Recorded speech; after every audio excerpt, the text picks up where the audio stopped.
الله الرحمن الرحيم الحمد لله رب العالمين والصلاة والسلام على سيدنا محمد وعلى آله وصحبه أجمعين أما بعد قال الله تعالى في الكلام القديم وفي الفرقان المجيد قل هو الله أحد الله الصمد لم يلد ولم يولد ولم يكن له كفوا أحد صدق الله ومولانا العظيم அல்லாஹ் சுப்ஹானஹு வ தஆலா நாம் தொழுத இந்த சுபஹனுடைய தொழுகைகளை அல்லாஹ் கபூல் செய்தால் புரிவானாக.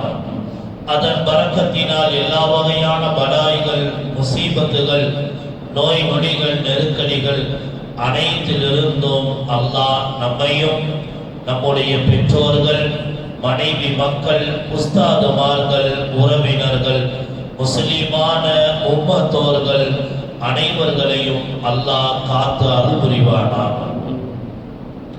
கண்ணியத்திற்குரிய அல்லாஹுவின் நல்லடியார்களே, அல்லாஹ்வுடைய புனிதமான வார்த்தைகளான அல் குர்ஆன் ஷரீஃபுடைய தஃசீருடைய வரிசையில் 112வது அத்தியாயம் சூரத்துல் இஹ்லாஸ் என்கிற அத்தியாயம்.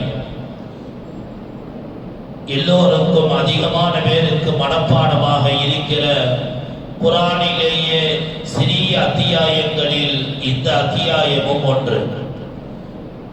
இந்த சூறாவை குறித்து, இதனுடைய சிறப்புகளை குறித்து ஹதீஸ்களில் நிறைய பதிவுகள் செய்யப்பட்டுள்ளது.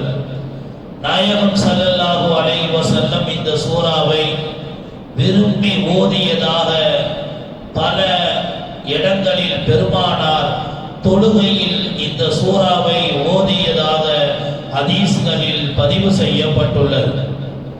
பெருமானாரிடத்திலே ஒரு சஹாபி வந்து, யா ரசூலல்லாஹ், என்னுடைய உள்ளத்தில் மனம் குழப்பமாக நான் இருக்கிறேன், தடுமாற்றமாக இருக்கிறேன். சில நேரங்களிலே ஈமான் உள்ளதாகவும், சில நேரங்களிலே என்னுடைய உள்ளத்தில் ஈமான் இல்லாத ஒரு நிலையை போல நான் உணர்கிறேன் என்று பெருமானாரிடத்திலே ஒரு சஹாபி வந்து சொன்னபோது, நாயகம் ஸல்லல்லாஹு அலைஹி வஸல்லம் இந்த சூறாவை ஓதிக்கொள்ளுமாறு பெருமானார் அழகான வழிகாட்டுதலை தந்தார்கள்.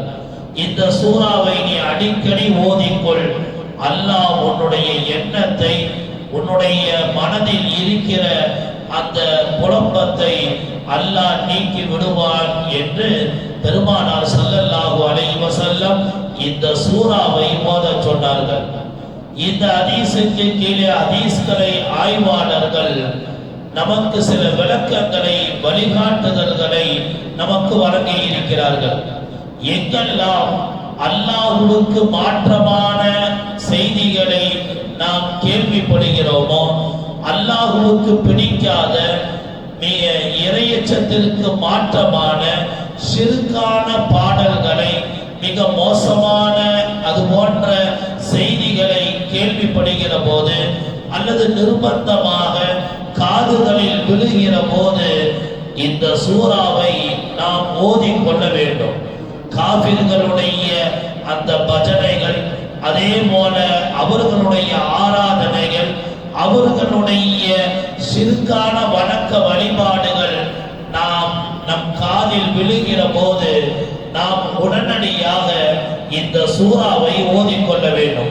குல் ஹுவல்லாஹு அஹத், நிச்சயமாக அல்லாஹ் ஒருவன் தான், அல்லாஹு ஸமத், அல்லாஹ் தேவையற்றவன், லம் யலிது வலம் யூலத், அல்லாஹ் குழந்தை பிறக்கவும் இல்லை, அல்லாஹ் பிறக்கப்படவும் இல்லை, வலம் யகுல் லஹு குஃபுவன் அஹத், நிச்சயமாக அல்லாஹ்வுக்கு நிகராக யாருமே இல்லை என்கிற மிக இஹ்லாஸான, மிக அல்லாஹ்வை பரிசுத்தப்படுத்துகிற அழகான கருத்துக்கள் உடைய இந்த சூறாவை நாம் ஓதிக்கொள்கிற போது அல்லாஹ் நம்முடைய ஈமானை அல்லாஹ் பாதுகாக்கிறான் என்பது ஹதீஸ்களை ஆய்வாளர்கள் நமக்கு காட்டுகிற அழகான வழிமுறை. இன்னும் சில ஹதீஸ்களில் ஷிர்கான பாடல்கள் கேட்கிற போது காபிர்களுடைய ஆராதனைகள் அது போன்ற மோசமான நிகழ்வுகள் நிர்பந்தமாக நம்முடைய காதுகளில் விழுகிற போது அதை கேட்க வேண்டிய சூழ்நிலை வருகிற போது அஸ்தகுஃபிருல்லாஹ் அல் அஸீம் என்கிற அல்லாஹ்விடத்தில் பாவ மன்னிப்பு கேட்கிற இஸ்திக்ஃபாரை ஓதிக்கொள்ள வேண்டும் என்று ஹதீஸ்களை ஆய்வாளர்கள் நமக்கு சொல்லித் தருகிறார்கள். எங்கெல்லாம் நம்முடைய எண்ணங்களில் சில மாற்றங்கள் ஏற்படுமோ, நம்முடைய எண்ணங்களில் தவறான கருத்துக்கள் நிர்பந்தமாக காதுகளில் கேட்கப்படுகிற போது இந்த சூரத்துல் இஹ்லாஸையும் அஸ்தகுஃபிருல்லாஹ் அல் அஸீம் என்கிற இஸ்திக்ஃபாரையும் ஓதிக்கொண்டால் அல்லாஹ் நம்முடைய ஈமானை பாதுகாப்பான். எல்லா காலத்திலேயும் ஈமானோடு இருப்பதற்கு அல்லாஹ் நசீபை வழங்குவான் என்பது ஹதீஸ்களை ஆய்வு